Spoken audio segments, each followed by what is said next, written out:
Hey y'all, welcome back to another week of What's for Dinner. If my voice sounds weird in this video, I'm starting to get kind of sick, so just bear with me. But to start off the week, I'm making a buffalo chicken pizza using my favorite 2-ingredient Greek yogurt pizza dough. I have shared this a few times in the past, but I'm sure that many of you guys have already heard about the 2-ingredient dough since it is pretty popular and there's just so many different things you can do with it. But to my mixing bowl, I have just measured out 1.5 cups of self-rising flour, and I'm also going to be measuring out 1 cup of plain Greek yogurt and dumping that in on top. So if you are using the Great Value Greek yogurt like I am, you want to be sure that it is the plain Greek yogurt and not the plain regular yogurt, because the packaging is identical and I have made that mistake before and the dough will not work out unless it's the Greek yogurt. But I'm just going to stir this just until it comes together, and then I'm going to dump it out onto a floured piece of parchment paper and knead it until it is no longer sticky, and then I'm going to roll that out onto a greased pizza pan.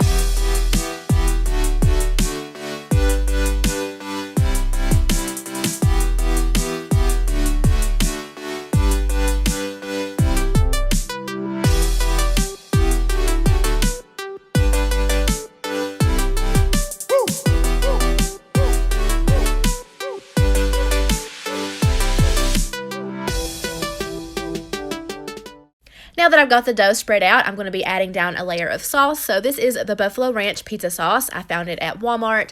I'm adding a generous layer and I'm just going to spread it out evenly with a spoon. This is my first time buying this particular sauce and we really enjoyed it. I would definitely buy it again and I recommend it. And it's not too spicy in my opinion. So for the chicken, I am just using a $5 rotisserie from Walmart. That is the best shortcut. It made dinner come together so quick. And I only needed one of the breasts for this size pizza.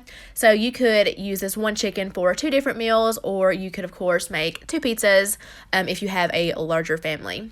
So after I got that looking the way that I wanted it to, I started to add my mozzarella cheese. So I did use 2 cups, so the whole bag, and then I just spread that out. And I'm going to pop this in my oven at 450 degrees for about 12 to 14 minutes, and then I'm going to top it with some parsley for color. So here is my plate. This turned out absolutely delicious, just like I knew it would. Buffalo chicken anything is my absolute favorite.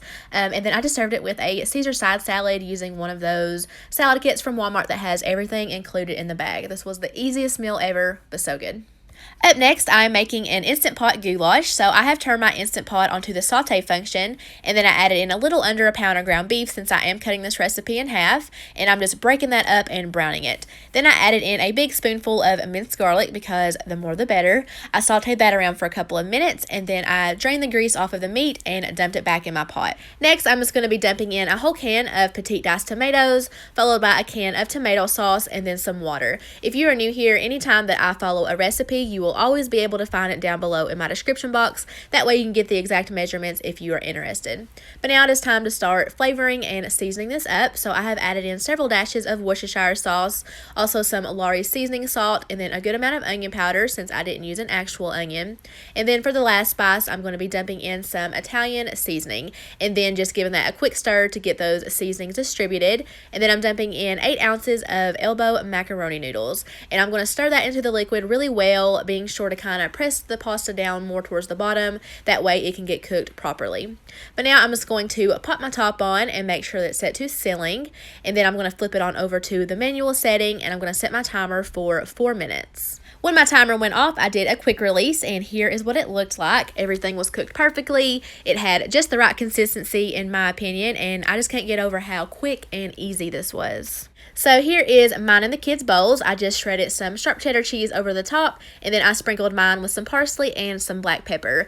But this was so good. Definitely one of the better Instant Pot recipes that I have tried. My kids loved it. They cleaned their bowls and they asked for a second. So this is definitely a keeper. Up next, I'm going to be making a shepherd's pie. So to my skillet, I'm going to start heating up some extra virgin olive oil. Then I'm going to take 2 carrots that I have peeled and chopped into kind of small pieces and dump that right on in.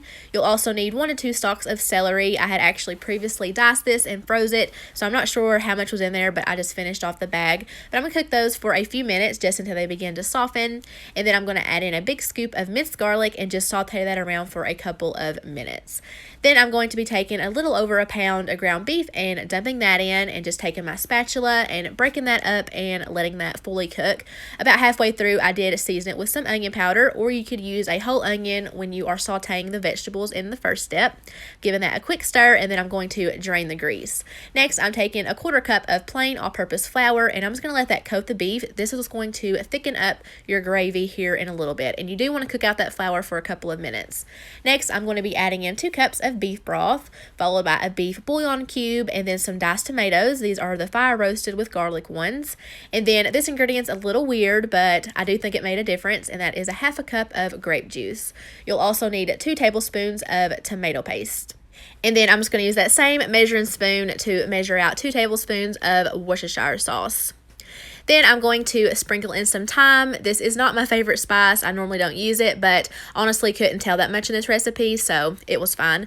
But I'm going to give that a stir, and then I'm going to dump in some frozen peas. Also had a little bit of frozen corn left over in my freezer that I figured I could just finish off.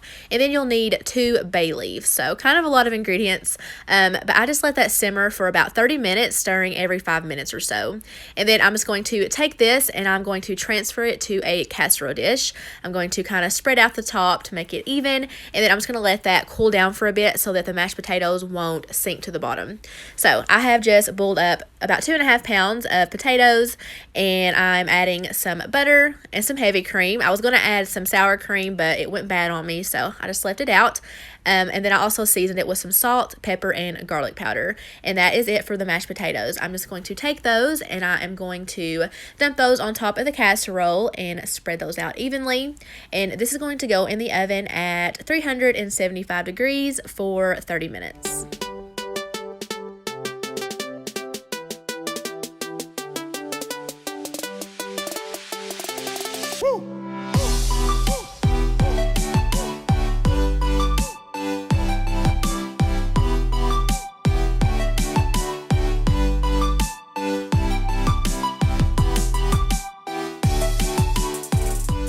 So here is my bowl. Definitely not the prettiest thing ever, but it was good. I don't know that I would make it again because it was pretty time consuming, and plus the other shepherd's pie recipe that I normally make, I think I like it a little bit better. So I'll have both of these recipes linked below. For the last meal idea, I'm going to be making some ranch chicken. This is one of my favorite chicken recipes that I have made many times, but it's been a while since I have showed it on here. So to a large Ziploc bag, I'm going to be dumping in 2 cups of cornflakes cereal.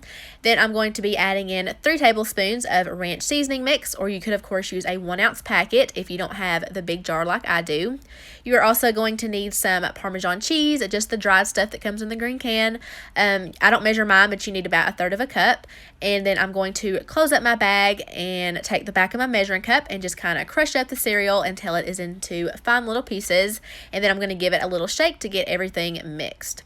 So now I have 2 chicken breasts that I have cut into 4 thinner pieces, and I'm just taking each one and dipping it into some melted butter, and then throwing it in that bag and giving it a good shake. And then I'm just going to place that into a greased casserole dish, and I'm just going to repeat that until all of my chicken is gone, of course. And then I'm going to take that remainder breading mixture, and I'm just going to dump it on the top so I'm not wasting anything. I'm going to spread that out and kind of press it down on into the chicken.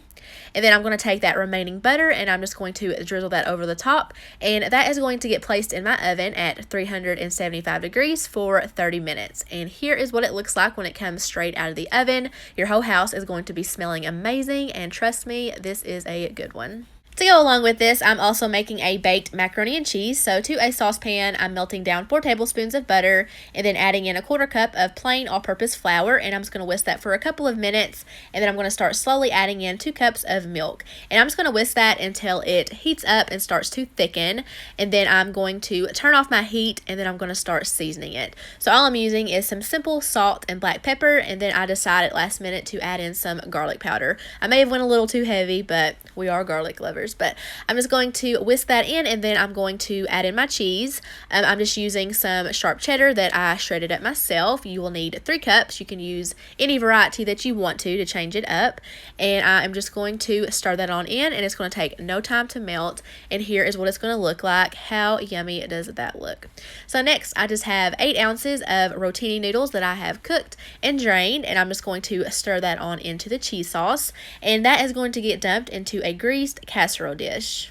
And then I'm just going to spread that out evenly, and then I'm going to add on a panko breadcrumb topping. So to do that, all I did was melt down 1 tablespoon of butter, and then I tossed it in a 1/4 cup of plain panko breadcrumbs. And I am just sprinkling that over the top as evenly as I can. And this is going to go in the oven at 325 degrees for about 15 minutes.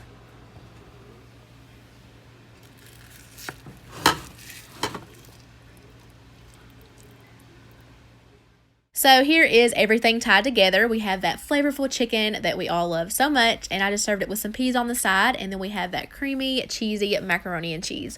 But that is going to wrap up another video. I hope that you guys enjoyed it. If you are new here, I hope that you'll stick around and subscribe. Thank you all so much for watching. I hope you all have an awesome week, and I'll see you in my next video. Bye, guys.